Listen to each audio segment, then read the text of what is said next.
السلام علیکم friends, welcome to اور چینل ولیج فنٹاسی۔ دوستوں، آج میں حاضر ہوں کوار گندل کی کچھ افادیت کے ساتھ، جو میں آپ کے ساتھ شیئر کروں گا۔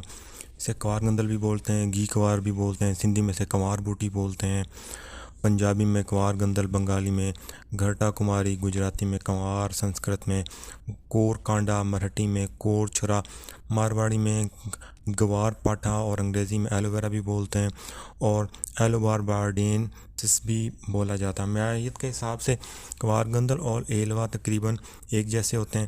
مزاج کی بات کی جائے تو کوار گندل گرم خشک درجہ دوم میں ہے۔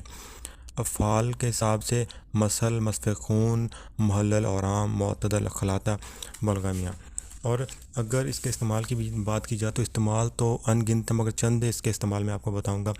ایک تو اس کو اگر اس کا جو گدا ہوتا ہے اسے نکال کے اگر چہرے پر ملا جائے اور خشک ہونے پر اسے دھو لیا جائے تو اس سے جلد ملائم ہو جاتی ہے، اور جلد پہ جتنے بھی داغ دھبے ہوتے ہیں وہ ختم ہو جاتے ہیں، چھائیاں ختم ہو جاتی ہیں، اور جو دانے نکلتے ہیں، پمپلز وغیرہ، ان کو یہ ختم کر دیتی ہے، اور جو مساموں میں میل چھپی ہوتی ہے وہ بھی نکال دیتی ہے۔ اور اس کے علاوہ اگر اور بات کی جائے تو یہ مسل و مصفى خون ہونے کی وجہ سے امراض فساد خون میں استعمال کرتے ہیں۔ طحال کے آرام اور جگر کے مرکب کی ادویہ میں سے شامل کیا جاتا ہے۔ پیٹ کے امراض کو یہ بہت مفید ہے، اس لیے اسے جو ہاضمے کی پکیاں وغیرہ ہوتی ہیں ان میں استعمال کرتے ہیں، کیونکہ یہ بھوک بھی لگاتی ہے۔ یہ مکوی باہ ہے، بعض دھاتوں کے کشتہ کرنے کے لیے اسے استعمال کیا جاتا ہے، اور جس میں جو گدا ہوتا ہے، کوار گندل کا جو گدا ہوتا ہے وہ اس سے معجون بنائی جاتی ہیں، جو تقویت باہ اور تقویت کمر اور اوجاع مفاصل میں مفید ہے۔ اس کے علاوہ ہمدرد دواخانہ والے اس کا شربت بھی تیار کرتے ہیں، جو کہ مکوی جگر اور مکوی معدہ اور ہضم کے لیے بہت اچھا ہوتا ہے۔ اور اس کے علاوہ کل ہی میں نے ایک ریسرچ پڑھی ہے، اگر یہ جو کوار گندل ایک بہت ہی اچھا لبریکنٹ ہے، اگر اس کو جب سیکشول ریلیشن کے دوران اگر اس کو لبریکنٹ کے طور پہ استعمال کیا جائے تو اس میں ایک تو عورت کے اندر جو کوئی بھی انفیکشن ہو وہ ختم ہو جاتا ہے، عورت کو جن کو رحم کی کمزوری کی وجہ سے لیکوریا ہوتا ہے وہ بھی ختم ہو جاتا ہے، اور رحم کی جو خارش ہوتی ہے اس کو بھی یہ دور کر دیتی ہے۔ مطلب رحم کی تمام بیماریوں کے لیے یہ ایک بہت اچھا لبریکنٹ ہے، تو اسے استعمال میں ضرور لانا چاہیے۔ اگر کوار گندل کا اس کے بیرونی استعمال کی بات کی جائے تو برگ گھی کوار کے 2 ٹکڑے کر کے رسوت اور ہلدی میں پسی ہوئی ہلدی اس کے اوپر چھڑکیں۔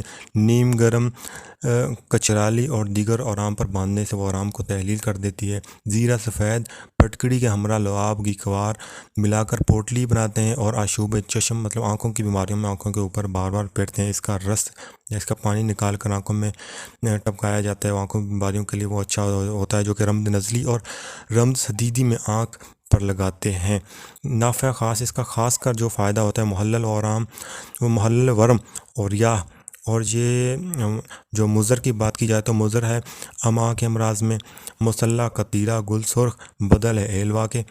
اور مقدار خوراک کی بات کریں تو گدا گھی کوار 7 سے 10 گرام یا 7 ماشا سے 1 تولہ تک استعمال کرایا جا سکتا ہے۔ مجھے میرے ایک دوست نے اس کی 3-4 جڑیں لا کر دی تھی، جو میں نے گھر کی ایک آنگن میں لگا دی، تو وہاں سے یہ کافی ساری پھیل گئی ہے، آپ دیکھ سکتے ہیں۔ تو یہ اگر ہو سکے تو آپ بھی اس کو اپنے گھر میں لگا لیں، یہ آرام سے ہو جاتی ہے کسی بھی جگہ پر جس کو کاشت کیا جا سکتا ہے، اور بہت ساری دواؤں میں استعمال کیا جاتا ہے۔ اس کی افادیت تو میں نے ویسے ہی آپ کو بتائی، تو اس کی جڑیں لا کر اپنے گھر میں لگائیں اور اسے استعمال میں لائیں اور اس سے افادیت حاصل کریں۔ تو دوستو، یہ تھی کچھ انفارمیشن گھی کوار کی جو مجھے پتہ تھی۔ ویسے تو اس کی کافی ادویات ہیں جو میں انشاءاللہ آگے شیئر کروں گا، تو چند چیزیں میں نے اس کی مزاج وغیرہ آپ کو بتا دیا۔ تو دوستو، اگر ویڈیو اچھی لگے تو کائنڈلی ہمارے چینل ضرور سبسکرائب کریں اور بیل آئیکن پریس کرنا نہ بھولیں، تاکہ آنے والی اگلی تمام ویڈیوز آپ تک پہنچتی رہیں۔ دعاؤں میں یاد رکھیں۔ بہت بہت شکریہ۔ اللہ حافظ۔